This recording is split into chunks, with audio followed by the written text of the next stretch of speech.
Lecture de la première lettre de Saint Jean. Bien-aimés, puisque Dieu nous a tellement aimés, nous devons nous aussi nous aimer les uns les autres. Dieu, personne ne l'a jamais vu. Mais si nous nous aimons les uns les autres, Dieu demeure en nous, et en nous, son amour atteint la perfection. Voici comment nous reconnaissons que nous demeurons en lui, et lui en nous. Il nous a donné part à son esprit. Quant à nous, nous avons vu et nous attestons que le Père a envoyé son Fils comme sauveur du monde. Celui qui proclame que Jésus est le Fils de Dieu, Dieu demeure en lui, et lui en Dieu. Et nous avons reconnu l'amour que Dieu a pour nous, et nous y avons cru. Dieu est amour. Qui demeure dans l'amour demeure en Dieu, et Dieu demeure en lui. Voici comment l'amour atteint, chez nous, sa perfection. Avoir de l'assurance au jour du jugement. Comme Jésus, en effet, nous ne manquons pas d'assurance en ce monde. Il n'y a pas de crainte dans l'amour.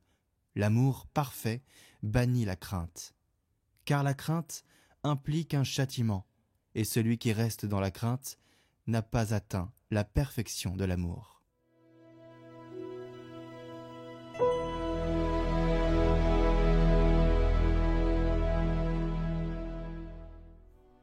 Tous les rois se prosterneront devant lui, tous les pays le serviront. Dieu, donne au roi tes pouvoirs, à ce fils de roi ta justice. Qu'il gouverne ton peuple avec justice, qu'il fasse droit aux malheureux. Les rois de Tarsis et des îles apporteront des présents. Les rois de Saba et de Séba feront leur offrande. Tous les rois se prosterneront devant lui, tous les pays le serviront. Il délivrera le pauvre qui appelle et le malheureux sans recours. Il aura souci du faible et du pauvre dont il sauve la vie.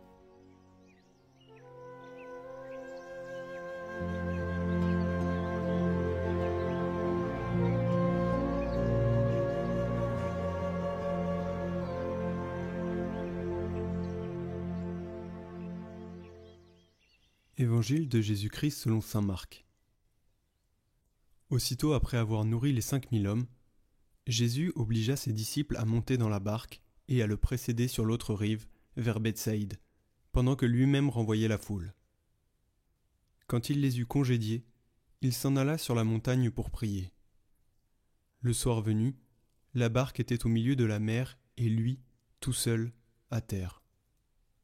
Voyant qu'ils peinaient à ramer, car le vent leur était contraire, il vient à eux vers la fin de la nuit, en marchant sur la mer, et il voulait les dépasser. En le voyant marcher sur la mer, les disciples pensèrent que c'était un fantôme, et ils se mirent à pousser des cris.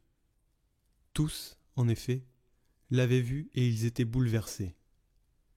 Mais aussitôt Jésus parla avec eux et leur dit : « Confiance, c'est moi, n'ayez pas peur. » Il monta ensuite avec eux dans la barque, et le vent tomba. Et en eux-mêmes, ils étaient au comble de la stupeur, car ils n'avaient rien compris au sujet des pains. Leur cœur était endurci.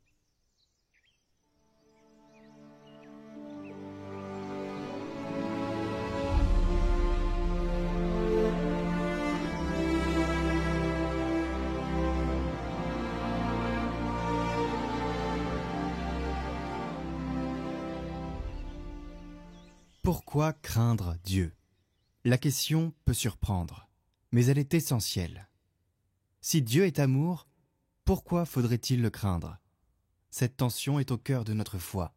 Trop souvent, la crainte de Dieu est mal comprise, réduite à une peur, du châtiment, ou à un Dieu lointain et sévère.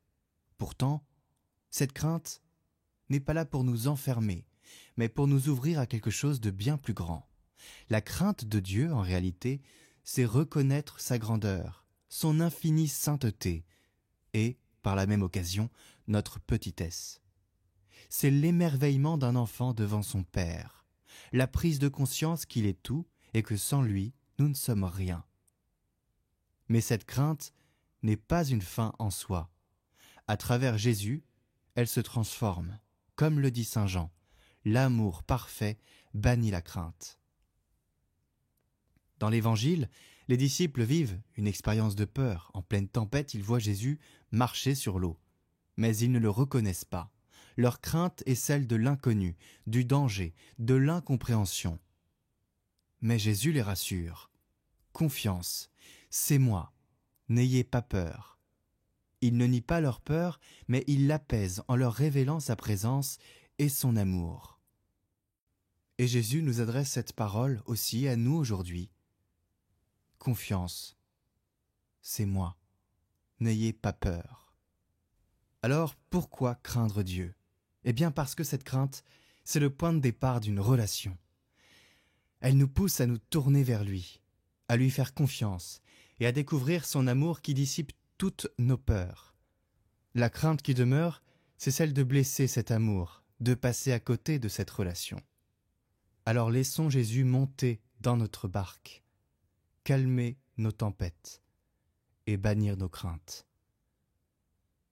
Et demeurons dans cet amour, là où nous trouvons la vraie liberté, celle des enfants de Dieu.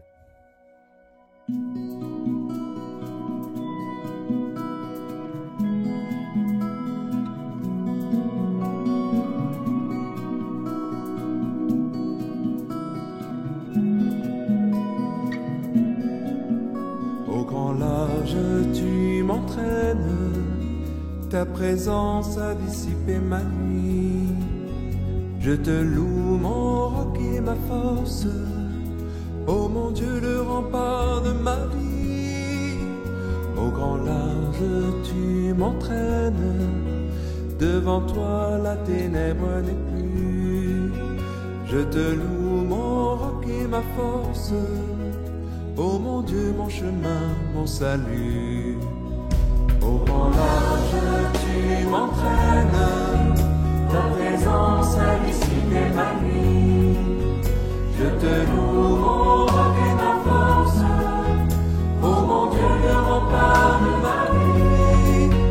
Au grand large, tu m'entraînes, devant toi la ténèbre n'est plus. Je te loue, mon roc et ma force, ô mon Dieu, mon chemin, mon salut.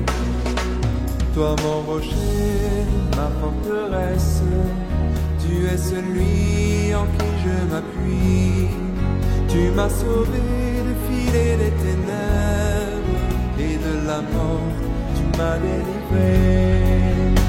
Au grand large, tu m'entraînes, ta présence a dissipé ma nuit.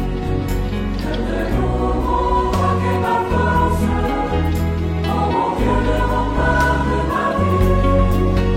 Au grand large, tu m'entraînes, devant toi la ténèbre n'est plus. Je te loue, mon roc et ma force, ô mon Dieu, mon chemin, mon salut. Quand j'ai crié dans la détresse, du fond des mers, je t'ai appelé. Tu m'as tiré du tréfonds de l'abîme. Tu m'as saisi par ton bras puissant. Au grand large, tu m'entraînes, ta présence a dissipé ma nuit. Je te loue, mon roc et ma force, ô mon Dieu, le rempart de ma vie.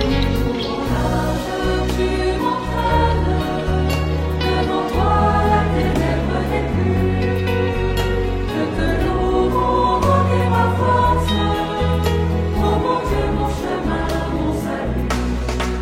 Tu me revêts de ta lumière, par ton amour tu me fortifies. Seigneur, je chante et je te loue sans cesse, et qu'en tout lieu je publie ton nom.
Pour toi, mon Dieu, rien d'impossible, car tes chemins dépassent nos voies. Avec toi seul, je franchis les murailles. Toi, mon espoir, j'ai confiance en toi.